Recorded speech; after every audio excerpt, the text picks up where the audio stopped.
Aí, para estudar essas sequências de DNA que foram clivadas, os cientistas se utilizam, eu também já fiz uma vez, é bem legal, esse processo chamado eletroforese. Nada mais é que uma placa em gel, né? Onde você tem como se fosse uma pilha, então um lado negativo, o ânodo, o lado positivo, o cátodo. Só que o que acontece?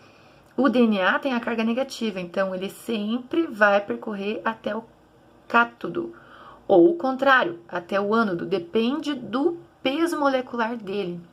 O peso molecular dele tem totalmente a ver com a quantidade de fragmentos, com a quantidade de sequências genéticas. Quanto maior essa sequência genética, maior esse peso molecular. Então aqui você coloca as amostras, você sempre tem uma sequência controle que está mostrada aqui, então você sempre tem um peso molecular conhecido. E esse DNA ele vai, entre aspas, nós chamamos de correr. Então o DNA corre a esse gel. As sequências mais pesadas ficam mais em cima, porque não correm tanto, quanto as sequências mais leves. E aí você consegue saber, aqui ó, a carga negativa do DNA indo até a carga positiva, porque puxa essa corrente. O gel ele vai ser um capacitor, digamos, ele vai ser um condutor dessa eletricidade. E aqui o DNA vai percorrer essa banda. Então aqui de novo mostrando com detalhe, ó, aplica a amostra, essa amostra percorre esse gel e depois você pode se utilizar de outras técnicas como o transluminador, quer dizer que transduz, nada mais é do que transforma essas bandas em luz, né? Emitindo luzes mais fracas e mais fortes conforme esse peso molecular, tá? Então, isso aqui serve para muita coisa. Não para estudar, não só para estudar como que é a sequência genética, a gente já vai ver como que eles fazem isso, mas mesmo para combinar esse DNA, para comparar esse DNA com outras espécies, certo? E aí nós temos a técnica de Southern blot, porque blots são manchas, né? Então Southern blot seria a eletroforese que regula essa marcação de DNA. Uma subtécnica chamada de Northern blot é a mesma coisa, só que ao invés do DNA você tem o RNA sendo corrido na placa, digamos assim. E o Western blot não seria mais nem o DNA nem o RNA, seriam as proteínas.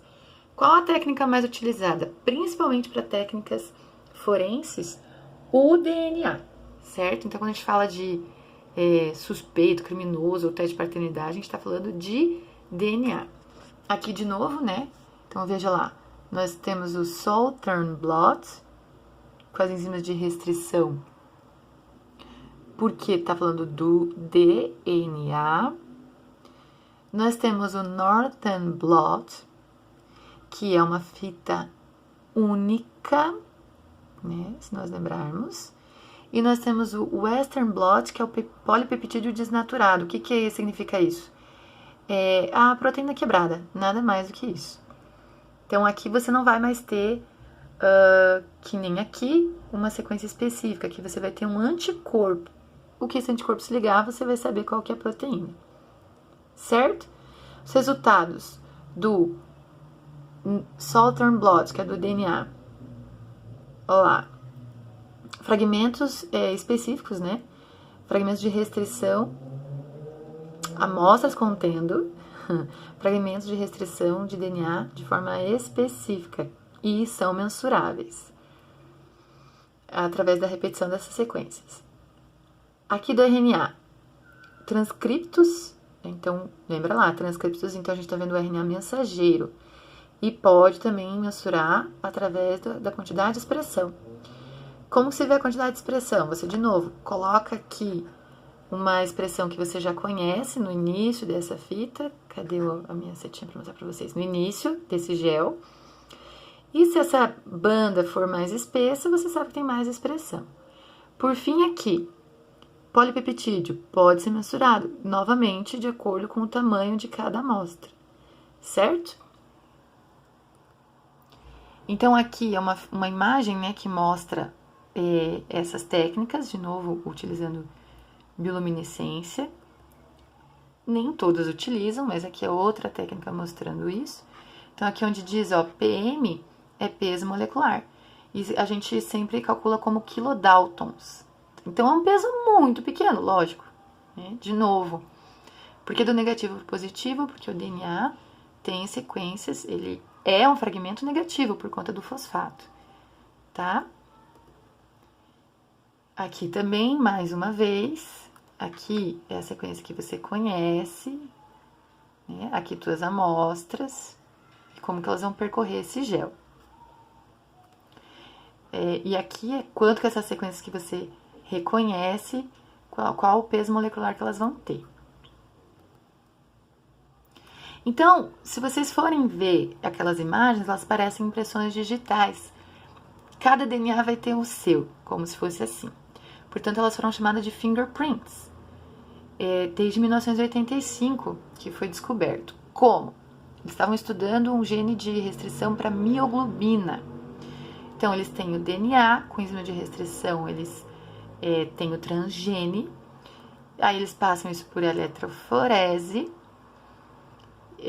Fazem testes de seleção para identificação do gene, e aquele que os organismos que expressaram realmente esse gene, ou em quais foram identificados esse gene, fazem com que esses organismos expressem isso. E como?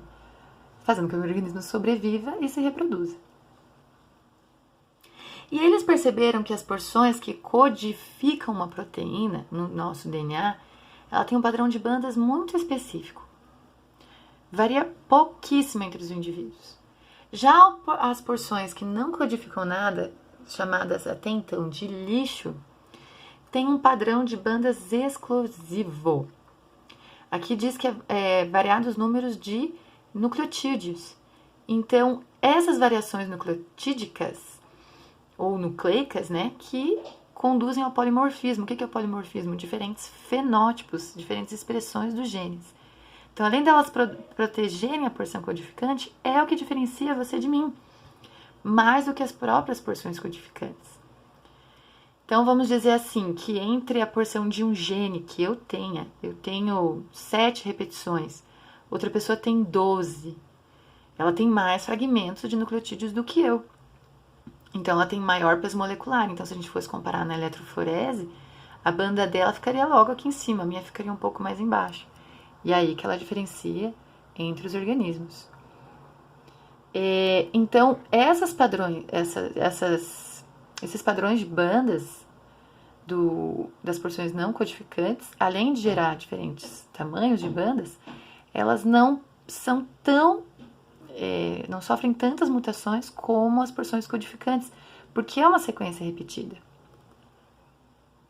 Então, com isso, você, por exemplo, como eu falei para vocês, você pode comparar. Então, imagine que aqui é a vítima, né? E ela tem esse padrão de bandas. Você compara com o primeiro suspeito e percebe que essa banda está relacionada, essa banda está relacionada, esta e esta. Suspeito 3, nenhuma se liga, aqui tá um pouquinho mais distante, ó, se você for perceber. Nossa, suspeito 3 é bem excluído mesmo. Já o suspeito 2, ele tem exatamente o mesmo padrão de bandas do que o encontrado na vítima. Logo, ele é o verdadeiro culpado desse crime. Vou cortar de novo para não ficar tão grande.